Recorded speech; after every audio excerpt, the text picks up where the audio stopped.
Part 4, The Page That Bleeds. A Voice from the Ashes. Location, Gloucestershire, England. Date, present day. Detective Sergeant Alan Wren hated ghost stories. He hated cold cases more. And this one? It was both. Glenmore House, the same estate that burned down in 1978, had caught fire again last night. But the house had been abandoned for over 40 years. No electricity. No squatters. No reason to burn. Wren stood in front of the blackened ruins, notebook in hand, listening to the fire chief explain. No point of ignition. No bodies this time. But something odd. In the ashes, we found a page. He handed it over. The paper wasn't burned. Not even singed. Wren looked at it. A single sentence written in red ink. He who forgets will burn twice. He frowned. The handwriting was identical to a sample he'd seen in a sealed case file. From 1994. The Blackwood Forest Vanishings. He reached into his coat and pulled out a folder marked Project Echo, closed. Inside were 4 photos. For missing students. And behind them, barely visible in the background, the man in red. Same smile. Same eyes. And then the call came through his radio. Sarge, you need to see this. There's another fire. This one, at Kings Hollow College. Alan Wren didn't believe in ghosts. But he got in his car, sirens off. Because whatever was happening, it was starting again. Kings Hollow burns. Sirens screamed down the long drive of Kings Hollow College, but by the time DS Alan Wren arrived, the sky was already red. Not from fire. From the fog. Thick, bloody, and slow. It hung over the oldest building like waiting for someone to enter. Charlie stood by the gate, covered in ash. Scarlett sat on the ground, holding Ellie's head in her lap. Her eyes were open, but she wasn't speaking. Wren stepped out of his car and stared at the group. I'm Sergeant Wren. What the hell happened here? Charlie looked at him with a face that had already seen too much. The book opened again. Wren frowned. What book? Charlie handed it to him. Wren reached out, then froze. He didn't touch it. Because he saw the cover move. Just slightly. Like breathing. I've seen this, Wren muttered. 1978, Glenmore. And before that? 1955. There was a fire on a train. People said the pages were screaming. Scarlett looked up. It's not fire. It's memory. The book burns what we forget. Ellie stirred. Her lips moved. Barely audible, she said. Daniel's not dead. He's waiting on the next page. Wren turned to the others. Then we find him. And we end this before the book writes anyone else. But the book had already turned. And on the next page, there was a name. Alan Wren. And below it, one must remember. One must burn. The echo that walks. It began in the hallway. A creak. Then another. Slow. Measured. Too slow for footsteps. Too fast for silence. Charlie turned toward the sound. Wren raised his torch. The beam hit nothing, just empty corridor and falling plaster. Then Scarlett grabbed Charlie's arm. Hard. Listen. Everyone fell quiet. And then it came. Alan. Alan Wren. A whisper. In Daniel's voice. But too thin. Too wrong. like someone trying to remember how to be human. The book flipped open by itself. A symbol appeared. Bold. Like Norse runes twisted by something else, something darker. Dr. Al-Rashid, breathing fast, translated under his breath. Voice, taken from the dying. Reused for remembrance. Ren backed away from the corridor. But it was too late. From the far end, something was coming. Not walking. Not floating. It was echoing. Every step was followed by 5 more. Every breath repeated. Until it spoke. I burned in Glenmore. I waited in Blackwood. You left me behind.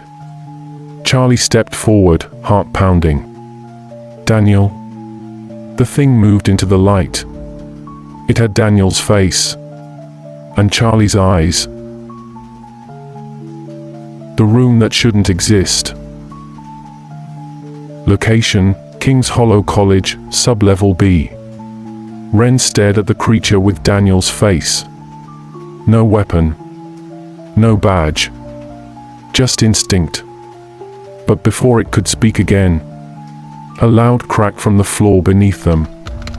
Tile split. A section of the hallway caved in, revealing a staircase none of them had ever seen. Stone steps. Descending into blackness. Scarlett gasped. This building has no basement. Dr. Al-Rashid stepped forward, white with shock. That staircase. It's in the Borley Rectory plans. The one that disappeared after the fire in 1939. But this isn't Essex. Charlie looked at the book. It had turned again. Now, it showed a blueprint. A room with no doors. No windows. Just a name etched into the wall. Room 616, not meant for the living. Ellie stood, whispering again. It moves the rooms, not the people. We didn't find it. It brought itself to us. Ren clicked on his torch. Then we go in. Scarlett hesitated. Are you crazy? Ren looked at her. If the book is written in this building now, then that room is the next chapter. And we either read it, or it writes us out. They descended slowly. The air grew colder. The light dimmer. The shadows deepen. And at the bottom, a door. Old, wooden, breathing. Charlie stepped forward. On it was a phrase burned in Latin. Memini. Ergo sum. Dr. Al-Rashid translated. I remember. Therefore, I am. Then the door creaked open. And inside were people. Watching them. All of them are dead. The room writes back. They stepped inside. Stone walls. One flickering light. No furniture. No sound. Except breathing. Not theirs. Charlie scanned the room.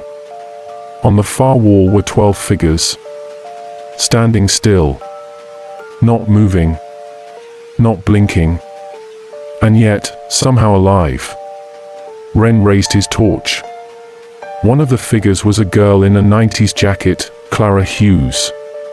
Another, a man in servant clothes, Thomas Whitcomb. Then, a soldier from the 1950s. A child in Victorian rags. All the book's victims. All here. Scarlett covered her mouth. They're not ghosts. Ellie finished for her. They're unfinished sentences. Suddenly, the door slammed behind them. The light went out. And a voice filled the room. Not loud. Just final. You have entered the blank page. What you say next will be written. Choose your words, carefully. Charlie lit a match. Flickering shadows danced across the walls. The book floated from his hands, pages flapping violently. then stopped. Open on a clean white page. A line appeared. One must offer memory. One must stay behind. They all turned to each other. Someone had to be forgotten. Permanently. Scarlett stepped forward. But Ellie grabbed her arm. No. I'll go. I've remembered enough for 100 lives. Charlie stepped forward, too. No, stop. It's me it wants. But the book didn't wait. It wrote. Fast. Burning into the page. She speaks for the echoes. She remembers too much. And Ellie screamed. Not from fear, but from the release. The room lit up, and all the figures turned and smiled. The name that shouldn't be heard. The light exploded, and her name, smoldering on the wall in black ash. Charlie rushed forward. But where she'd stood, there was a new line in the book. She is memory now. Bound to the echo. Scarlett fell to her knees. Wren stepped forward, shaking. This thing. It's choosing. Dr. Al-Rashid didn't move. He was staring at the page that had just written itself. But not at the words.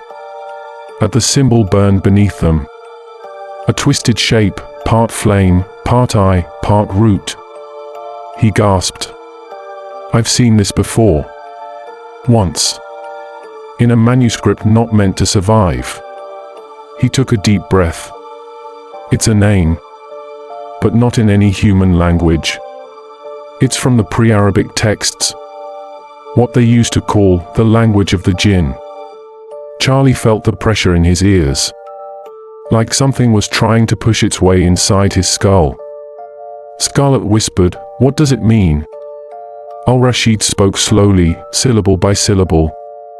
Zahakalim. The one who writes the forgotten. The book shuddered. The temperature dropped. Wren's radio clicked on, without anyone touching it. And from it came a voice. Ellie's. He sees you now. You read his name. And he has written yours. And then, without warning, the book caught fire. And didn't burn. The hollow chapter. When the flames died, the book was untouched. But the room was gone. They were no longer in King's Hollow College. They stood in an endless corridor. Stone walls. No doors. No sound. Only one thing ahead. A single wooden archway. And above it, carved in old, uneven letters. The hollow chapter. Charlie whispered. This wasn't in the book. Al-Rashid answered, voice low. It's not written in the book. It's written between the pages. This is where Zahakalim lives. Wren loaded his pistol. Not because he thought it would help, but because it made him feel less human. And here, that was a good thing. They passed through the archway. And reality broke. Time bent sideways. Walls bent inward. The hallway twisted like it was alive. Pulsing with memories they never lived. Voices in languages they never learned. Faces they had never met but somehow feared. At the end stood a pedestal. On it, a second book. Identical in design. But this one was open. And blank. Charlie stepped closer. A sentence appeared. This is the mirror. This is the ink. This is where the next book begins. Scarlett grabbed his hand. Charlie, don't write. Not yet. But the pen was already hovering above the page. And it wasn't in Charlie's hand. It was floating. Waiting. And the book whispered. You may write one name. Only one. To forget forever. Everyone stared at it. Scarlett. Al-Rashid. Ren. Charlie. Only one name. And the cost? Everything else remembers you.